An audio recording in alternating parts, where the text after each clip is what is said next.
Terima kasih sudah memilih video ini. Kali ini dari tepian Danau Maninjau, Sumatera Barat. Kita rencananya akan kembali ke hotel untuk melanjutkan perjalanan ke Bukit Tinggi, teman-teman. Ya, kalau dari Danau Maninjau arah ke kota Bukit Tinggi, kita akan melewatin Kelok 44. Dan di ujung sana adalah Kelok 1. Ini adalah kelok pertama dari 44 kelokan untuk menuju ke kota Bukit Tinggi. Ya, jalur ini mungkin akan teman-teman lalui, teman-teman lewatin bila teman-teman misalnya dari kota Padang mampir ke Danau Maninjau dan melanjutkan juga ke kota Bukit Tinggi. Jalur kelok 44 dalam mode penanjakan ini teman-teman akan melaluinya. Karena dari Danau Maninjau untuk ke atas ini adalah selalu menanjak dan beberapa tanjakannya adalah tanjakan patah, teman-teman. Seperti pada kelok 2 ini sangat patah. Kalau untuk manuver teman-teman harap berhati-hati. Ya, pada video sebelumnya kita sudah bahas bagaimana etika, attitude yang baik ketika melewatin jalur penanjakan ataupun penurunan.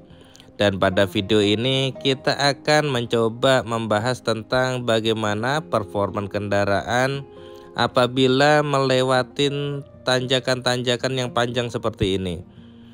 Jalur kelok 44 ini panjangnya sekitar 12 km untuk dari titik 0 tepian Danau Maninjau sampai atas nanti di mana ada persimpangan menuju ke Puncak Lawang, teman-teman.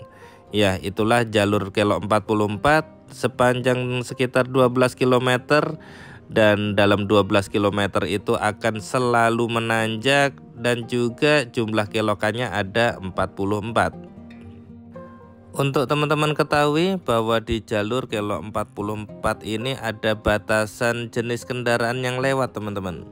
Ya, mungkin maksimal adalah bus 3/4, bukan bus yang besar tapi adalah bus 3/4.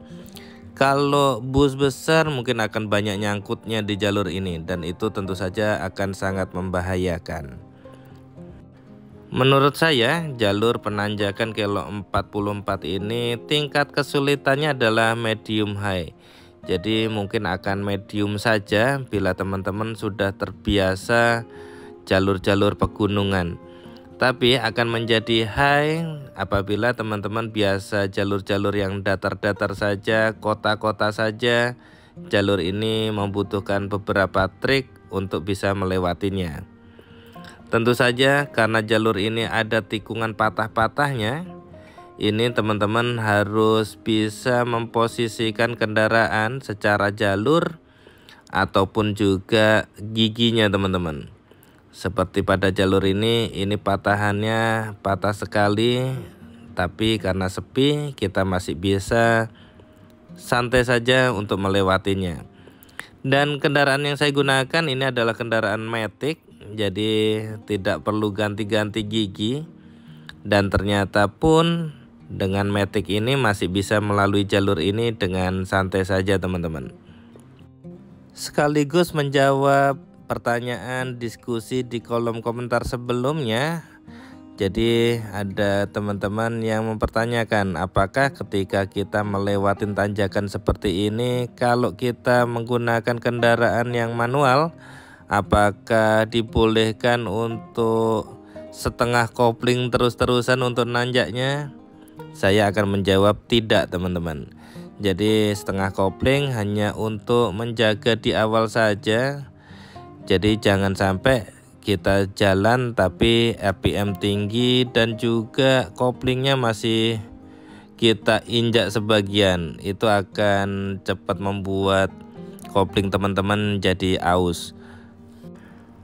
Biasanya alasan kita untuk melepaskan atau menahan kopling saat RPM mesin sedang tinggi itu adalah untuk mencari torsi, teman-teman. Tapi ketika torsinya sudah tercapai, ya harusnya sudah tidak perlu lagi kita berulang-ulang atau mengulangi langkah untuk setengah kopling. Apalagi dengan tanjakan yang panjang seperti kita melewatin kelok 44 ini. akan sangat berbahaya. Bahkan akan sangat berbahaya bila kopling teman-teman bermasalah di saat tanjakan ini masih panjang teman-teman. Momentum paling berat adalah ketika dari berhenti lalu berjalan, dan titik tersebut apabila dilakukan di penanjakan itu akan membutuhkan momentum yang besar sekali.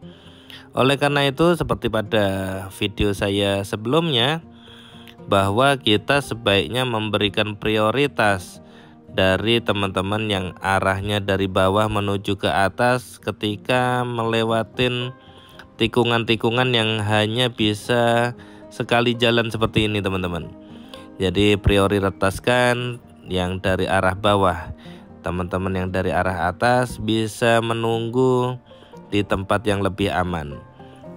Ya, kita kasih kesempatan kendaraan yang arahnya menanjak agar tidak kehilangan momentum, karena tikungan seperti ini yang tajam gini sekaligus menanjak ini membutuhkan momentum. Apabila stuck, dia kehilangan momentum, dia akan sulit sekali untuk melanjutkan penanjakannya. Mungkin dia harus mundur dulu mencari momen untuk bisa naik lagi. Itu sangat sulit teman-teman. Dan bagaimana gigi berapa ketika penanjakan ini harus kita pilih? Sebenarnya ya itulah kebutuhan feeling kita driver terhadap kendaraan kita. Kita bisa merasa-rasa kemampuan kendaraan kita. Bahkan kita bisa mengambil keputusan bahwa kendaraan ini bisa kita lanjutkan melewatin jalur ini atau tidak. Itu semua pada driver teman-teman. Jadi kita driver harus bijak untuk memilih sekaligus mengoperasikan kendaraan kita. Yang pasti apabila dari kendaraan berhenti, untuk maju bergerak pertama adalah gunakan gigi 1 bila manual teman-teman. Jadi jangan langsung jumper gigi 2, tapi harus gigi 1. Itu akan lebih aman, akan lebih mudah dikendalikan. Pada jalur penanjakan seperti ini, kemungkinan untuk kopling slip itu sangat besar teman-teman. Jadi beban mesin terhadap beban kendaraan itu tidak berimbang sehingga menimbulkan slip pada kopling. Untuk itu teman-teman juga harus waspada, harus melihat apabila misalnya dalam penanjakan-penanjakan seperti ini lalu tercium aroma yang aneh, aroma kopling, ya mungkin teman-teman harus menghentikan kendaraan terlebih dahulu untuk mendinginkan permesinan kendaraan teman-teman. Jangan dipaksakan, takutnya apabila koplingnya sudah lebih terbakar, lebih los lagi akan menyulitkan. Ya teman-teman, ketika turun kemarin tantangannya adalah kampas rem yang kerja keras. Sedangkan ketika menanjak seperti ini tantangannya adalah kampas kopling teman-teman. Jadi kalau kita paham tentang kendaraan kita, mungkin ya kita akan tenang saja. Kita udah tahu titik mana yang harus kita lebih prioritaskan untuk kita lihat untuk melewatin jalur-jalur seperti ini. Untuk melewatin jalur penanjakan kilo 44 ini, saya sarankan juga teman-teman memilih cuaca. Ketika cuaca hujan mungkin akan lebih licin, teman-teman harus ekstra hati-hati. Ditambah lagi ketika hujan atau malam, kabut di daerah jalur kilo 44 ini akan tebal teman-teman. Jadi pastikan penerangan kendaraan teman-teman juga dalam keadaan bagus, karena sepanjang jalan ini penerangannya sangat minim. Dan saya pun hanya sekitar sekali atau 2 kali saja melewatin jalur ini dalam keadaan malam. Itu sangat-sangat menyiksa teman-teman. Kelokannya patah-patah, kelokannya susah diprediksi dengan apabila kita sedikit pencahayaan. Seringkali dalam jalur-jalur penanjakan seperti ini kita melihat malah kendaraan malah lebih cenderung kenceng-kencengan. Ya, saya juga heran apakah memang karena ngejar momen untuk bisa terus menanjak, atau memang kebiasaan aja, habit saja dalam keadaan banyak tikungan, dalam keadaan penanjakan malah lebih kenceng-kenceng. Jadi kalau saya sarankan sih untuk keselamatan, untuk kenyamanan, jadi kecepatan ketika penanjakan ini malah biasa saja teman-teman. Tidak ada yang perlu dipanikkan, tidak ada yang perlu dikejar juga. Malah ketika kenceng-kenceng kita tidak bisa menikmati pemandangannya, dan kita pun akan lebih membuat penumpang kita cepat mabuk teman-teman. Jadi kita slow saja. Dan jangan lupa juga teman-teman, ketika memasukin tikungan-tikungan seperti ini, bunyikanlah klakson teman-teman. Karena blind spot, pandangan terbatas, klakson adalah yang bisa membantu kita mengetahui posisi kendaraan kita terhadap kendaraan orang lain.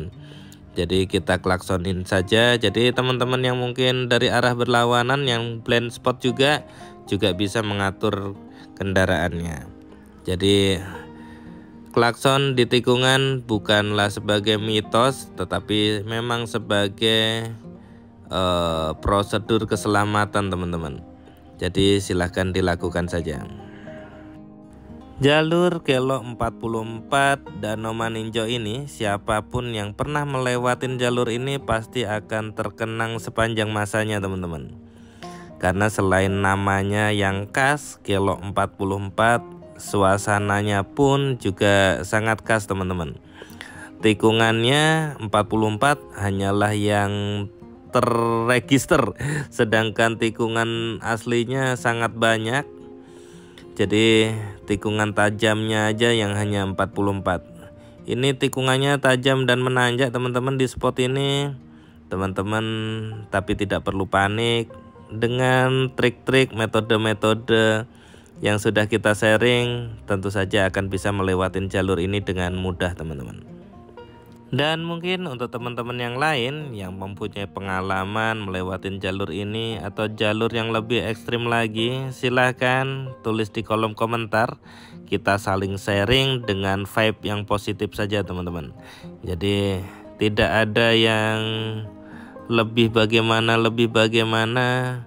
kita respect saja, saling sharing, berbagi pengalaman melewatin jalur-jalur seperti ini, agar teman-teman bisa merasakan keindahan jalur, juga sekaligus bisa melewatinya dengan selamat.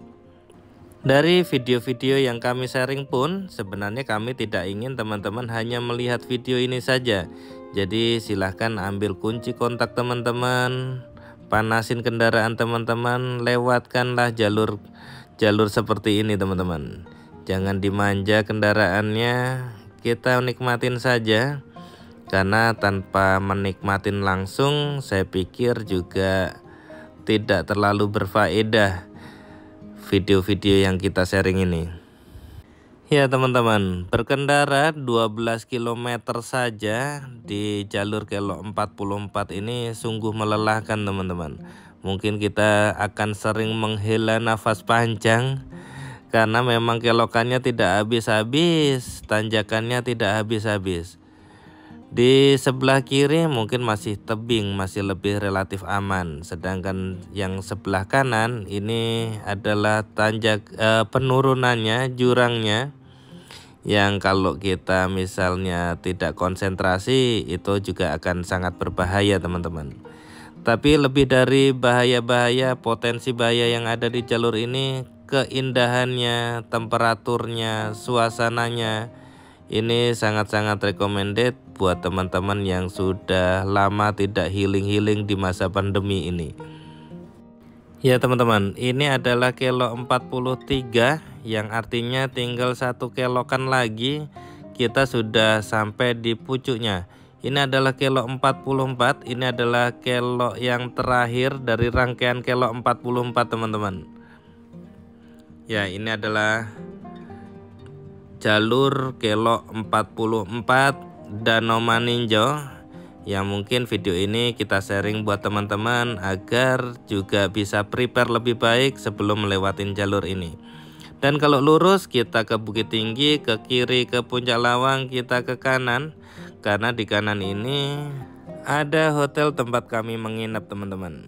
Ya, video ini adalah rangkaian dari video sebelumnya.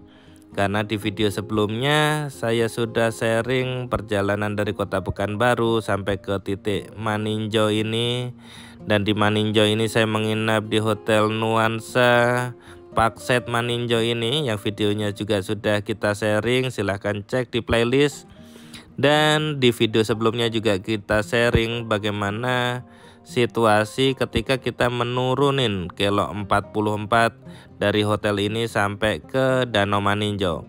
Dan apabila teman-teman melihat video ini adalah video kelanjutannya, dimana dari Danau Maninjau kita melewatin kelok 44 dalam mode penanjakan. Semoga video ini bisa menjadi referensi teman-teman ketika akan melakukan perjalanan di jalur ini. Dan semoga saja video ini berguna buat teman-teman sekalian. Itu saja sharing dari kami. Terima kasih. Silahkan selalu like dan subscribe channel Doni Seno Aji untuk informasi-informasi menarik lainnya.